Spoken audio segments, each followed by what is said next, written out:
ఏనుగులు ఒక్కోసారి మదమెక్కడమో లేకపోతే కసిరేగిపోయినో మనుషుల మీదకి వచ్చేస్తే వాహనాల మీదకి వచ్చేస్తాయి. అట్లాగే ఏనుగుని ఏనుగు మీదకొస్తుంటే ఓ మహిళ ఏనుగును గుద్దింది. ఇక్కడ రివర్స్లో ఆ మహిళకి ఏం కాకుండా ఏనుగు దంతం 3 ముక్కలైపోయింది. దాంతో ఏనుగు పరారైంది. ఉత్తరాఖండ్లోని కతీమా రోడ్డు మీద ఈ విచిత్రమైన ప్రమాదం చోటు చేసుకుంది.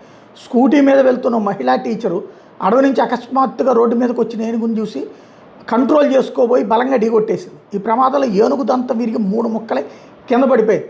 దీంతో మహిళా డ్రైవర్లు ఈ అమ్మాయిని చూసి భయపడినటువంటి ఏనుగు అడవులకు పారిపోయింది. అదే సందర్భంలో ఏనుగురు గుద్దినటువంటి సందర్భంగా మహిళ గాయపడితే ఆమెని ఆసుపత్రికి తరలించారు.